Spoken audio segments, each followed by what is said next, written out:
U.S. is pursuing more nuclear power. Omicron seems to have peaked. Is it over? And Democrats' voting rights bill are blocked in the Senate. That and more on this week's headlines.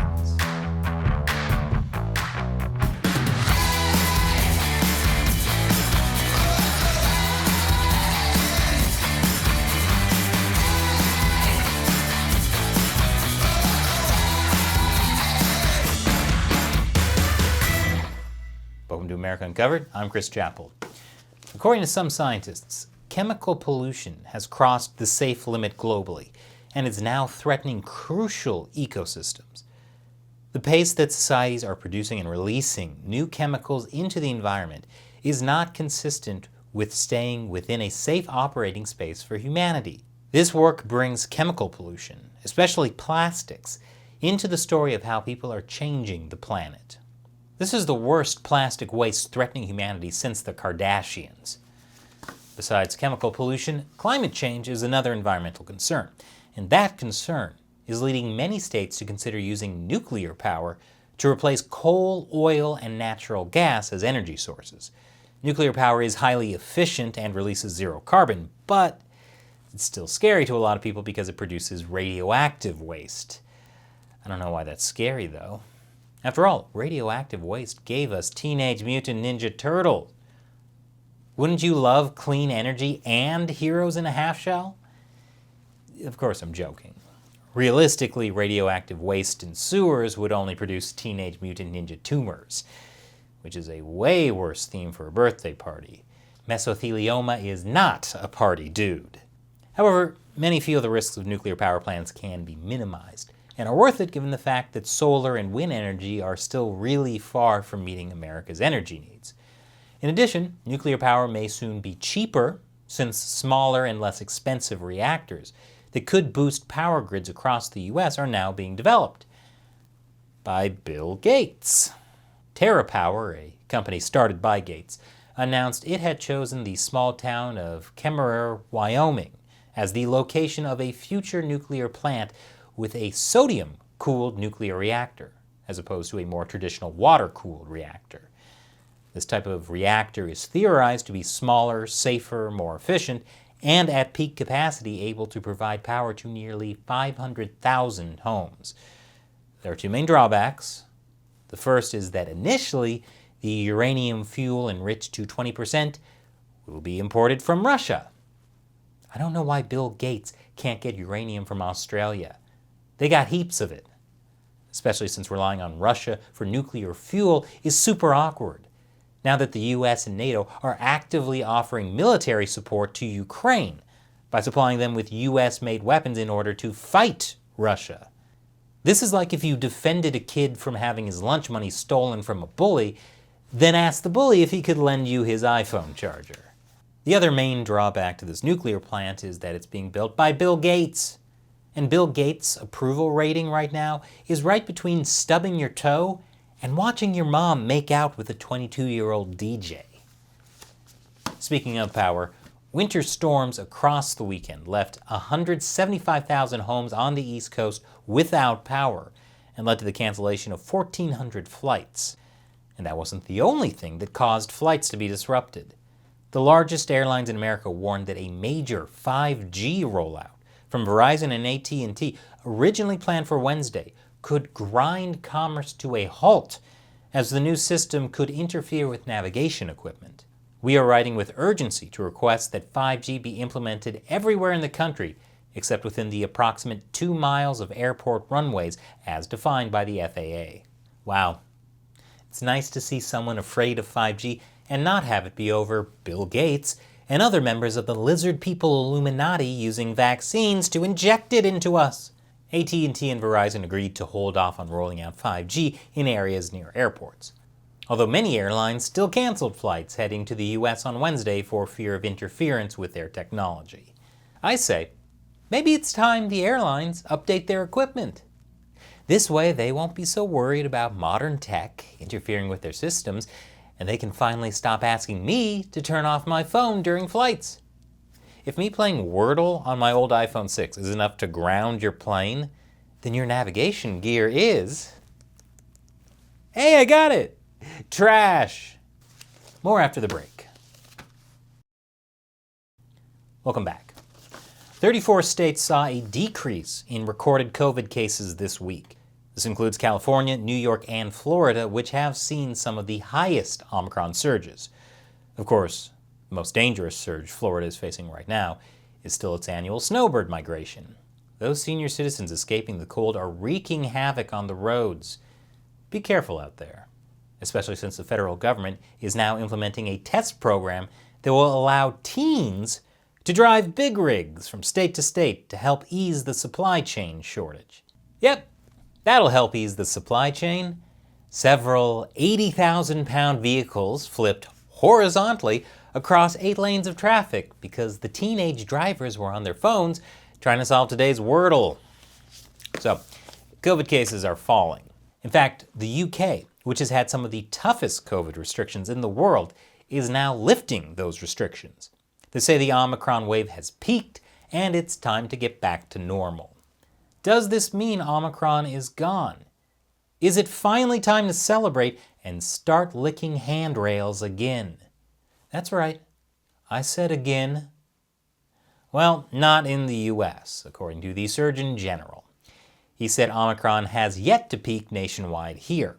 There are parts of the country, New York in particular, and other parts of the Northeast, where we are starting to see a plateau, and in some cases, an early decline in cases. The challenge is that the entire country is not moving at the same pace. The Omicron wave started later in other parts of the country, so we shouldn't expect a national peak in the next coming days. The next few weeks will be tough. Geez, remind me not to invite this guy to parties, especially if they're handrail-licking parties. So cases are going down, but they're also going up. And some are predicting between 50 to 300,000 additional COVID deaths before this Omicron wave is through. This is in spite of the fact that Omicron is less severe than other COVID variants, although it is more transmissible. Are you as lost as I am? At this point, it feels like COVID updates should just be given by Katy Perry. Omicron is hot, then it's cold. It's yes, then it's no. It's in, then it's out. It's up, then it's down. That messaging is still less confusing than the CDC's. But things are getting better, at least according to President Biden, who says he's doing great. I didn't overpromise, and what I have probably outperformed what anybody thought would happen. Except, fact checkers say that's not true, and that progress on the coronavirus and jobs are below expectations, which is impressive. We expected nothing, and we were still disappointed. Additional booster shots may not be enough to stop the Omicron surge, according to Israeli research. A study conducted showed that a 4th vaccine dose wasn't enough to stop infection. However, these widespread infections, while potentially leading to an increase in deaths over the next several weeks, may ultimately bring about immunity to the disease and lead to COVID-19 becoming endemic, meaning it will still exist in the population, but in a much less dangerous strain. This is according to Dr. Anthony Fauci and Bill Gates? Again? Gates said that COVID will likely become endemic because the current vaccines aren't enough. The vaccines we have prevent severe disease and death very well, but they are missing 2 key things. First, they still allow breakthrough infections, and the duration appears to be limited. We need vaccines that prevent reinfection and have many years of duration. Is he pushing for a new type of vaccine? At the same time as a national 5G rollout and the Russian-fueled nuclear plant? Great! The Omicron surge is going to have nothing on the surge of new conspiracy theory variants coming out of this. And after the break, a drug maker will pay millions in a settlement over the opioid epidemic. Welcome back. Drug maker Endo International plc will pay up to $65 million to the state of Florida to settle claims they helped fuel the opioid epidemic. The company has been paying out several settlements in recent months, including $63 million to Texas over similar claims. Endo's goal is to reach a global opioid settlement. However, while they settled, they didn't admit any wrongdoing. The fact they're willing to pay out tens of millions of dollars doesn't really make them look innocent. And they can easily afford to pay that much since the opioid epidemic made pharmaceutical companies like theirs billions. Either way, Floridians hope the next settlement paid will be from northern states for their role in the catastrophic and dangerous snowbird epidemic. The FBI said that a hostage situation last Saturday taking place in a synagogue in Texas wasn't anti-Semitic. That's because the Texas synagogue hostage takers' demands were specifically focused on issues not connected to the Jewish community. None of the hostages were harmed, and the hostage taker, Malik Faisal Akram, was killed by the FBI. Akram demanded the release of Afia Siddiqui, a neuroscientist who was arrested in 2010 for the attempted murder of U.S. military personnel. The FBI received backlash for saying taking Jewish hostages in a synagogue on Shabbat wasn't anti-Semitic.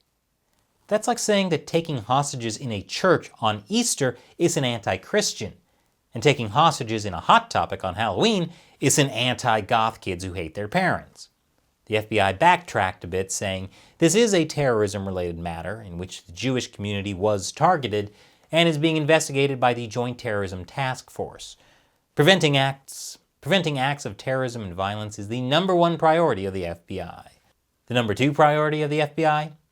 Posting virtue-signaling tweets on Martin Luther King Day, saying the organization is committed to leading by his example, despite using wiretaps on and trying to blackmail him.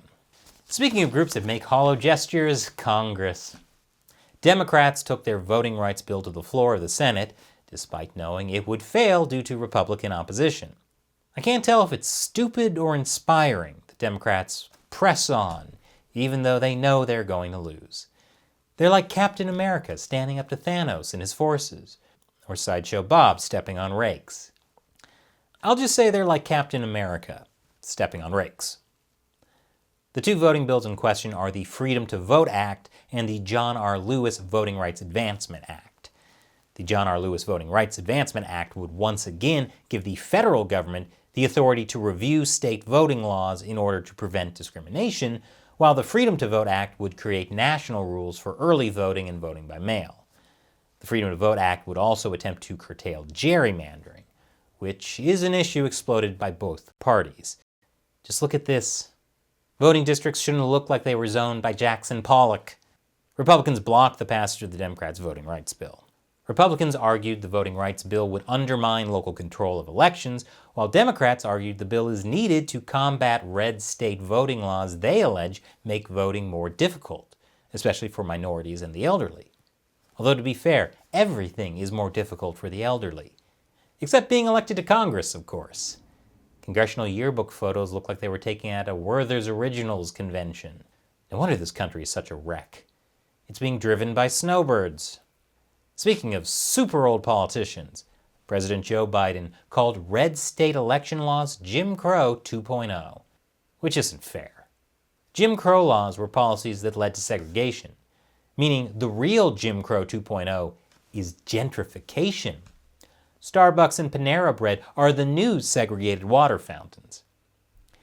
Anyway, this all boils down to both parties trying to pass laws to make it easier for themselves to stay in power, when what they should be doing is coming up with policies that actually help their constituents and make people want to vote for them.